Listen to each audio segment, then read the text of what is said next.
Allons parler de l'onglet Contact. L'onglet Contact, c'est l'élément le plus important des logiciels ZRMBox. Tous les logiciels ZRMBox ont un onglet Contact, la plupart du temps en règle générale. L'onglet Contact en réalité a 17 fonctionnalités. On peut utiliser l'une ou l'autre des 17 fonctionnalités qu'on voit ici, hein, et qui permettent de piloter l'ensemble des éléments. Donc là, on commence par l'onglet Contact de ZRMBox et ses 17 fonctionnalités. Ensuite, on a les fiches contact, donc les coordonnées des personnes, donc en détail, c'est-à-dire qu'en réalité, bien sûr, il y a les coordonnées classiques, nom, prénom, téléphone, email, etc. Avec la particularité qu'on peut avoir plusieurs emails, plusieurs téléphones pour une même personne. Les informations complémentaires qu'on a ici, le contexte, donc les fuseaux horaires, etc. La photo de la personne ou de l'entreprise, ça peut être intéressant pour une recherche rapide et visuelle. Ensuite, on a les coordonnées des profils. À l'intérieur, on a bien sûr ce qu'on vient de voir, c'est-à-dire vraiment l'identité de la personne.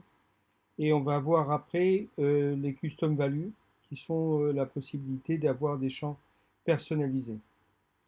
On a la possibilité également de lier une entreprise avec un contact lié. Les tags et les étiquettes. Les tags et les étiquettes, c'est quelque chose qui est très important. Pourquoi? Parce qu'en réalité, on peut, grâce à un tag, indiquer par exemple que la personne fait partie d'un groupe comme Néoné, ou tout simplement là où on a rencontré la personne, ou d'où vient le fichier d'import de 5000 prospects. Par exemple, on importe un fichier Excel ou autre donc de 5000 prospects. Eh bien, on va mettre tout simplement un tag ou une étiquette, c'est la même chose, qui va indiquer d'où viennent les prospects. Par exemple, un scrapping ou un annuaire, et donc avec le nom et la date de l'annuaire en question. Alors les rendez-vous, là c'est le plus compliqué, enfin c'est un des champs les plus compliqués. Pourquoi? Parce que on a jusqu'à 6 types de rendez-vous. On a des rendez-vous bien sûr unitaires pour une personne, bien sûr ils peuvent être euh, mixtes, c'est-à-dire reliés en même temps sur Google Calendar, sur Calendly et d'autres de manière automatisée, ce qui fait que on ne peut pas avoir deux rendez-vous pris dans la même tranche horaire, même si ce n'est pas sur le même calendrier. On peut avoir également dans une prise de rendez-vous un règlement qui est fait, par exemple quelqu'un qui ne veut pas avoir à s'occuper de manipuler de l'argent ou une équipe et en réalité, les gens qui sont par exemple, des masseurs et masseuses, ben, les masseuses, ben, elles font leur boulot, ou le kiné, il fait son travail et il fait partie d'un cabinet médical. Et donc les gens vont prendre le rendez-vous et payer la consultation, le rendez-vous, etc. L'avantage de nos calendriers, je vais citer simplement deux éléments très importants, c'est que déjà il est compatible avec tout type de smartphone, PC, Mac, Android, et de type de tablette, et également PC et Mac. Donc peu importe le type d'appareil et la résolution de l'appareil, l'écran s'affiche toujours avec une résolution optimale, puisqu'il est optimisé pour ça. Et donc les gens peuvent payer. Il peut y avoir des calendriers pour un groupe. Donc dans une entreprise, vous avez un groupe de direction, donc ils vont avoir les calendriers de direction. Pour le groupe technique ou le groupe de maintenance ou le groupe qui est en permanence, et bien à ce moment-là, ils font partie de ce calendrier-là, et etc., etc. Donc il y a de nombreuses possibilités. Et comme ça, on a 6 types de calendriers différents, ce qui peut paraître trop, mais en réalité, ça l'est jamais.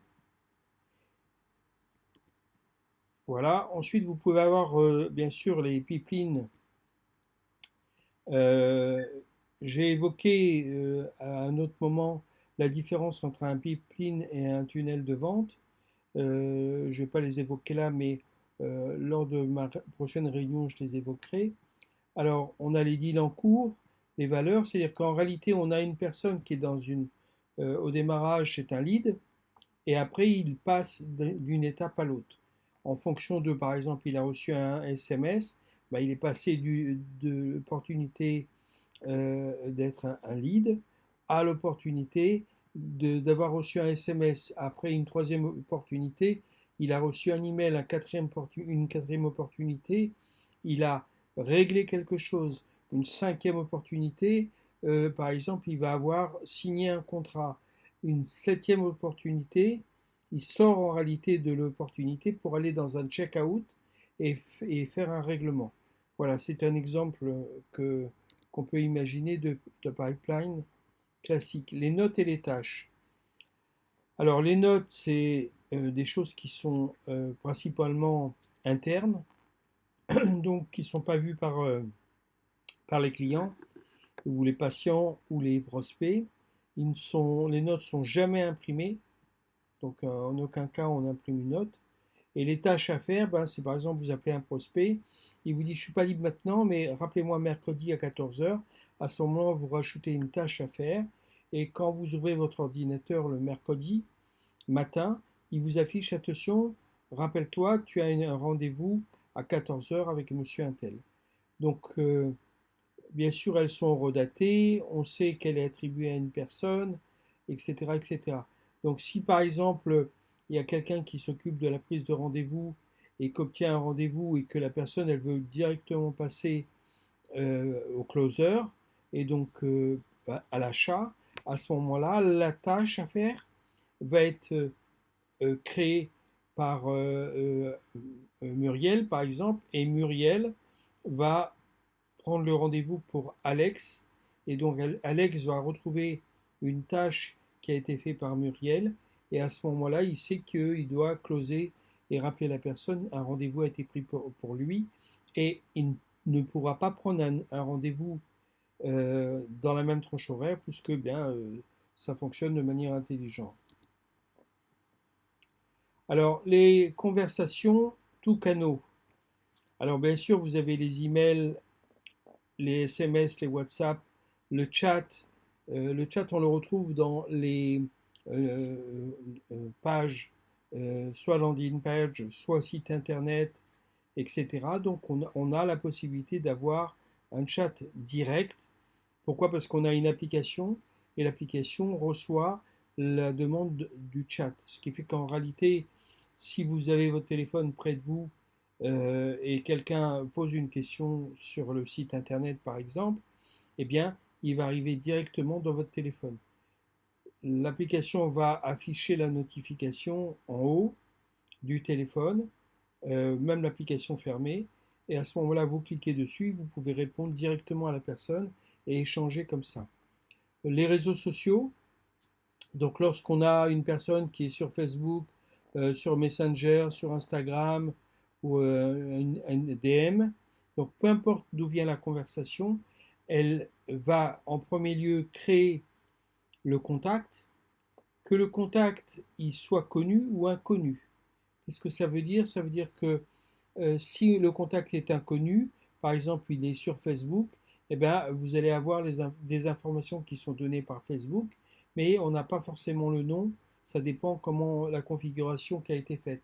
Et à ce moment-là, le contact est créé et vous pouvez répondre à la personne directement depuis l'onglet conversation de la personne en question.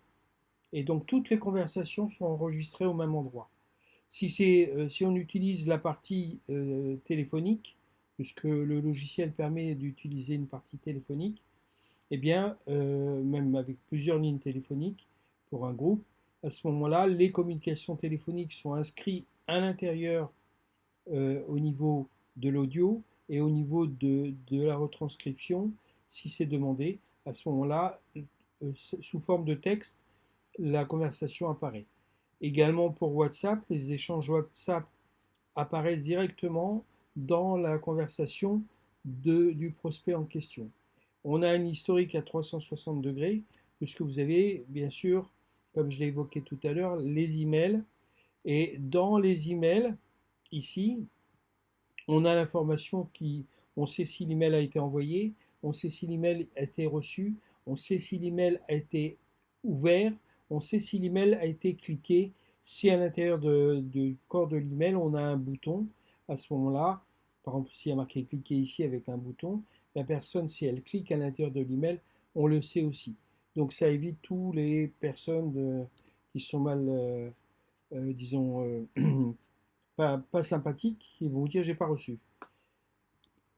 Alors, les workflows et automatisation. Alors, un workflow, ben, ça peut être tout simplement une action qui est faite à une heure donnée. Par exemple, j'ai une conférence, un événement le 18, et le 18, eh ben, à 16 heures, eh bien, les gens vont recevoir un email et un SMS pour leur rappeler qu'à 21 heures ou à 20h30, pardon, l'événement va avoir lieu et donc ils sont invités à y venir puisqu'ils se sont inscrits.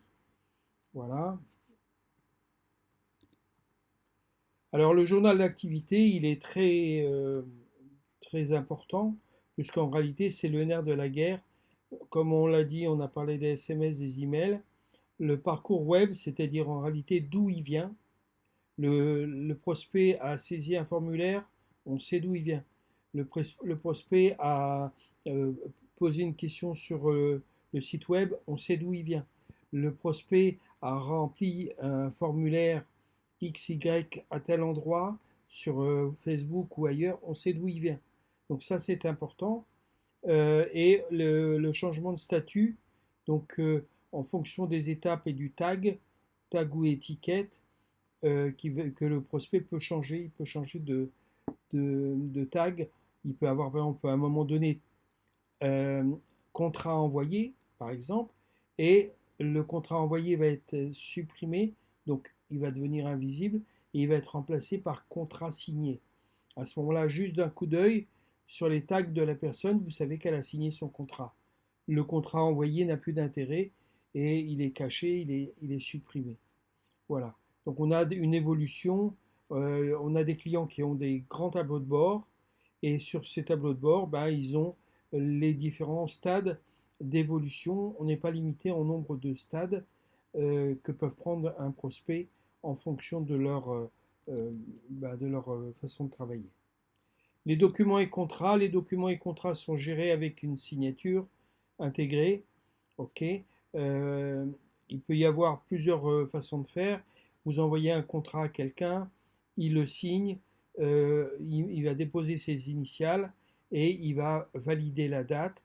Le contrat lui est renvoyé avec votre signature en automatique ou le contrat revient chez une deuxième, une troisième, une quatrième personne. S'il y a quatre signataires, à ce moment-là, chacun reçoit le contrat qui a été déjà signé et une fois qu'il est signé par tout le monde, à ce moment-là, il est classé dans le dossier du client, du prospect, et chaque signataire reçoit un double. Voilà. Alors les champs personnalisés, ça c'est quelque chose qui est très important parce que lorsque vous prenez un agent immobilier, il gère des clés, il gère tout un tas de choses. Donc à l'intérieur de son logiciel, on va créer des champs personnalisés pour indiquer le code de la porte d'entrée, le code de la porte de derrière, etc., etc., le numéro de la clé qu'il faut utiliser ou avec des informations comme la petite clé, la grande clé, etc. Ou si c'est quelqu'un qui va être chargé de la maintenance, on va lui indiquer le code d'accès à la chaufferie, le code d'accès aux ascenseurs, etc., etc., directement dans l'application. Alors, les transactions et paiements, on a plus de 50 moyens de paiement. Classiquement, on utilise Stripe et PayPal, c'est les deux plus utilisés. Et on a un déploiement ultra rapide pour ce type de moyens de paiement. Euh, Également, il faut comprendre une chose, c'est que le moyen de paiement, par exemple sur Stripe ou PayPal, ils sont catégorisés directement chez eux. chez Stripe et PayPal. Ce qui fait qu'en réalité, vous avez la main directement sur l'outil PayPal ou l'outil Stripe depuis notre application. Depuis mon application, vous avez cet outil, par exemple un abonnement qui a été souscrit et la personne veut annuler son abonnement. Par exemple, elle a pris un abonnement pour faire un don, elle a pris un abonnement pour payer un règlement de ceci, de cela, et que, en fin de compte, elle ne veut plus. Par exemple, quand vous allez souscrire chez nous un abonnement, si vous voulez résilier l'abonnement, ben, vous n'avez pas de délai de carence. Ça veut dire en réalité, vous avez payé du 1er au 30 ou au 31. Si vous voulez résilier, eh bien, vous pouvez résilier directement. À ce moment-là, le mois d'après, ben, l'abonnement ne sera pas demandé en automatique. Par contre, la résiliation, il faut qu'elle se fasse par écrit. Et à ce moment-là, c'est manuellement que nous, on va l'annuler. Ensuite, les lead et storing. En réalité, imaginons, on a en 1 une landing page, en 2 une deuxième landing page, ou une newsletter, une deuxième newsletter. Vous allez dire à un moment donné que la newsletter 1, elle a envoyé depuis des années, enfin, ou des mois ou des semaines, à 100% des personnes. Et elle a un taux d'ouverture, imaginons, elle a un taux d'ouverture de 50%, ce qui est déjà pas mal pour une newsletter. Et vous décidez de changer le design. Et afin de ne pas prendre de risques et casser l'image de l'entreprise, eh bien, vous allez mettre en position 2, vous allez commencer par exemple avec un 10%, donc 90% va aller sur la newsletter 1 et 10% simplement va aller sur la newsletter 2, en sachant que la 1 et la 2, ce sont les mêmes, c'est que le design qui change, vous allez changer que le design et le contenu, c'est exactement la même chose.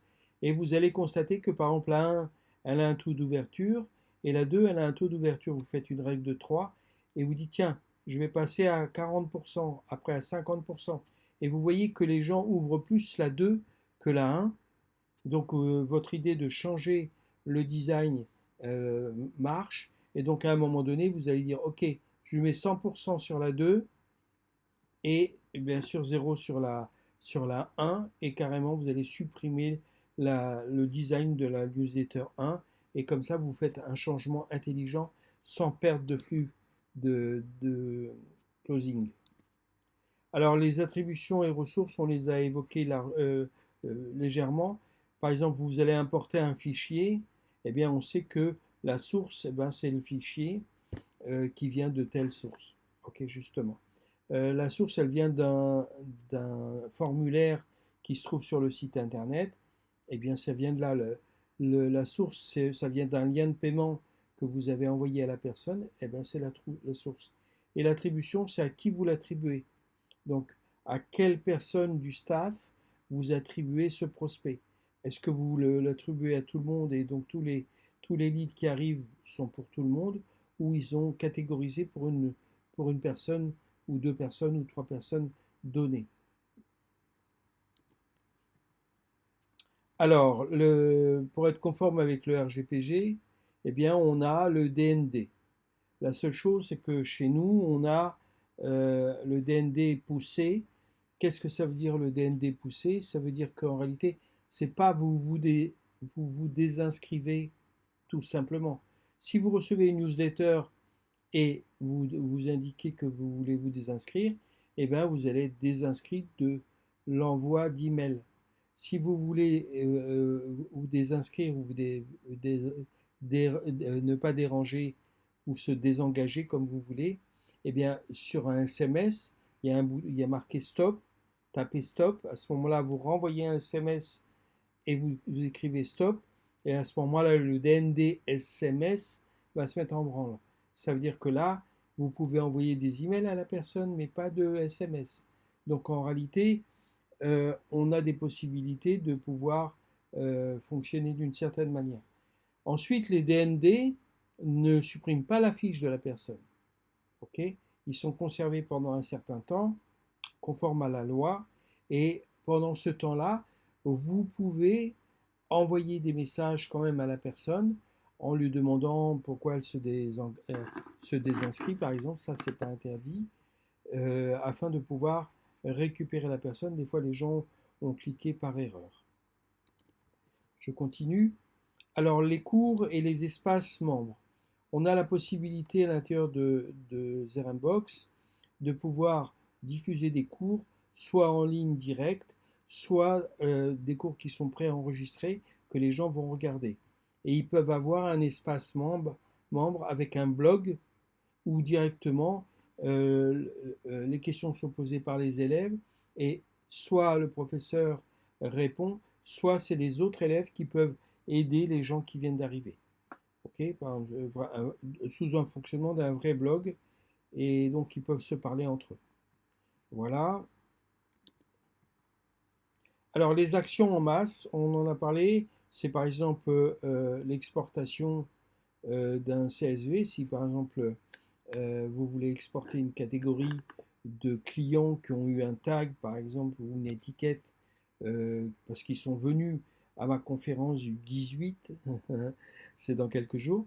Donc à ce moment-là, si je veux exporter ce fichier CSV pour le donner à des gens qui vont appeler, par exemple, ils vont appeler le 18 matin par téléphone, en plus d'avoir envoyé un SMS, un email ou un WhatsApp ou les trois, eh ben, ils peuvent très bien, avec l'export papier, téléphoner aux gens. Là, on a la possibilité de gérer bien sûr la fusion des doublons qui se fait en automatique. On peut envoyer des SMS ou des emails en masse. OK. Alors, attention concernant les SMS, il y a un coût par token qui sont envoyés par SMS, mais souvent les gens ne font pas attention à ça. Et ben, c'est très facile d'envoyer avec notre outil euh, des SMS. Donc si on envoie 5000 SMS, mais qu'on pense qu'on a envoyé 5000 SMS, mais qu'on a rajouté un lien, par exemple pour aller vers le site internet, ben, c'est pas 5000 SMS, c'est 10 000 SMS. Si on a rajouté un emoji, ben, ça devient 15 000 SMS, etc., etc. Donc en réalité, le fait de parler de l'unité de SMS, c'est un SMS, c'est 160 caractères.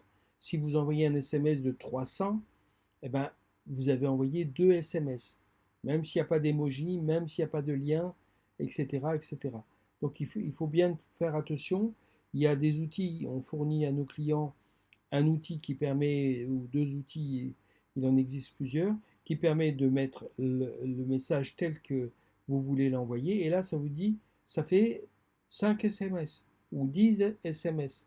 Donc en réalité, il faut faire très attention parce que on a des clients qui se sont retrouvés avec des 200 ou des 300 euros pour des quantités importantes de SMS envoyés. Mais en réalité, pourquoi c'était dans ces montants-là? Parce qu'ils ont rajouté des éléments qui sont payables à l'envoi. Donc ça, c'est très important. Les workflows, ben, ça peut se créer en automatique. Et l'importation, on peut importer un catalogue d'articles, on peut importer un catalogue de contacts, et à ce moment-là, on le rentre. Et le filtrer, bon, ça c'est un peu technique. Euh, donc, les actions en masse, on vient d'en parler. Et ben, j'ai fini.